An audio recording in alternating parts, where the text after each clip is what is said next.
Hi, my name is Isra Dahir. Today my topic is about affinity chromatography.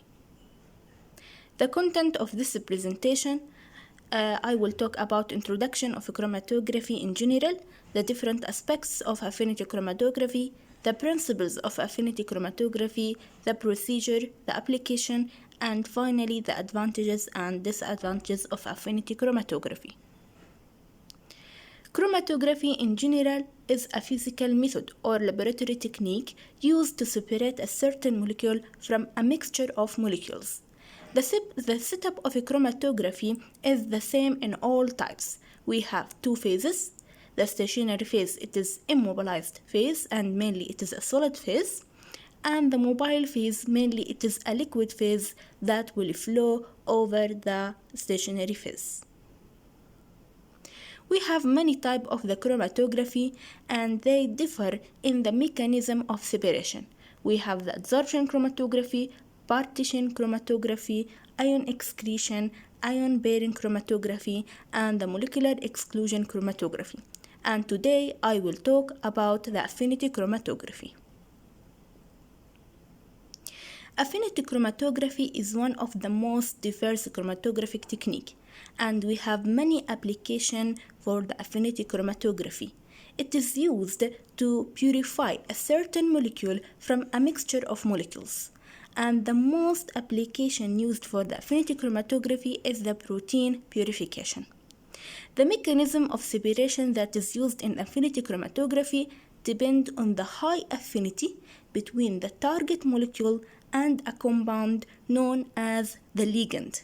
This ligand will be part of the stationary phase, will be immobilized on the solid surface, and the mixture will inject in the column. When this ligand recognizes the target protein or target molecule, will make a temporary binding with it. This figure represents what we talked about. So here we have a mixture of molecules, maybe proteins, and among of them we have the purification target. And the ligand will be immobilized over the stationary phase. When the ligand recognizes the purification target that have a high affinity for it, it will make a binding with it. The other proteins will be washed to elute out from the column. So, the affinity chromatography, the setup of affinity chromatography have three aspects. We have a matrix, spacer arm, and the ligand. The matrix here acts as a solid support, and it's mainly made of agarose and other polysaccharides, and it will increase the surface area to which the molecule can bend. Over the matrix, we have the ligand, and the ligand will ensure by a ligand binding site, and it is a functional group located over the matrix. It may be amino or hydroxyl or carbonyl group. To have an effective matrix, it must have these characteristics. It must be insoluble because we have a solvents like the mobile phase, so it must be insoluble. It must be chemically and mechanically stable because we didn't need an undesirable binding between the matrix and the target molecule. It must be easily coupled to the ligand and spacer arm, we will talk about them, and it must exhibit a good flow properties. The type of the matrix used, mainly we use the agarose, mainly in the DNA or protein affinity chromatography. Also we have the cellulose that used for DNA affinity chromatography, we will talk about them. And the trace aryl, it is have a high separation ability with a small particle size from 40 to 80 micrometer.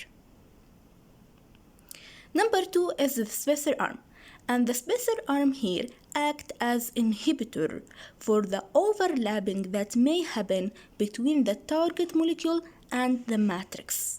So the spacer arm will added over the matrix to separate between the ligand and the matrix, and it have or contain a hydrocarbon chain. So we will have the matrix Over it we have the spacer arm that have a hydrocarbonation, and the ligand will be added over it to separate between the molecule, the target molecule, and the matrix, to inhibit the overlapping that may happen. What this overlapping and how it will happen? The overlapping, if we add the ligand directly over the agarose matrix, when the target molecule reach to bind with the ligand, it may overlap with the agarose and it is undesirable.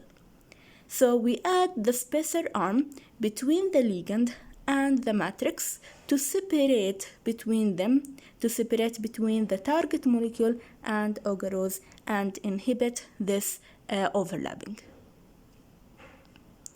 Number 3 is the ligand, and the ligand, it must have a high affinity for our molecule. So the ligand will add it over the matrix and it is part of the stationary phase. And this ligand, when recognize the target molecule, will make a temporary binding with it, make the ligand molecule complex that will remain in the column. After that, we wash to elute the remaining mixture from the column, and after that we will have the ligand molecule complex, and the molecule will dissociate from the ligand, maybe by changing the pH. The ligand, to know what the ligand that is suitable for our target molecule, we must know what the nature of the target molecule. Example, when we have the antibody, the suitable ligand for it, it is antigen. When we have enzyme, the suitable ligand, it is a substrate for it, or inhibitor, or a cofactor. So what is the principles of affinity chromatography?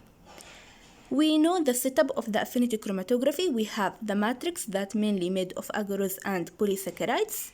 Over it we have the spacer arm to separate between it and the target molecule. Over the spacer arm we have the ligand, and this is the stationary phase. When the sample injected to the affinity chromatography column, the ligand will recognize the substrate or the target molecule that have a high affinity for it and will make with it a temporary binding. The substance that have no affinity for the ligand will elute out from the column. After that, we will obtain our target molecule by changing the pH of salts or organic solvent concentration to elute our target molecule from the ligand. So we have 3 main steps: binding, wash, and elute. This figure represents what we talked about: the binding between the target protein or target molecule and the ligand that they have a high affinity. Wash to elute out the other proteins that have no affinity for the ligand, and after that we elute our target molecule. The procedure: the first step is to attach the ligand to the column matrix. Firstly, we attach the ligand to the spacer arm, and then the spacer arm will attach with the matrix. Step number 2, to load the protein mixture into the column. We inject the mixture that containing our target molecule within the column. After that, it will flow with the gravity. Step 3, the protein bind to the ligand. When the ligand recognize the target protein that have a high affinity for it, it will make a binding with it. After that, we wash the column to remove the unwanted materials. The unwanted materials that have no affinity to the ligand, we wash it to elute out from the column. May we wash it with extreme pH solvents. Step number 5, to wash of a protein that bind loosely. We have a second wash, and it is a stronger wash, relies on the reversible binding properties of the ligand, which allow the bound protein to dissociate from the ligand. And here we have the target protein that eluted from the column, and we can collect it. The application of the affinity chromatography, we have many applications in our life. We use it in genetic engineering, in the DNA, in the production of the vaccines, antibodies, and the antigens, and basic metabolic research that deal with the proteins or enzyme purification. Also, we use it in the industrial application in the pharmaceutical industry to purify certain molecules from a mixture of molecules, maybe enzymes, proteins, or amino acid. Also, we have the antibody affinity.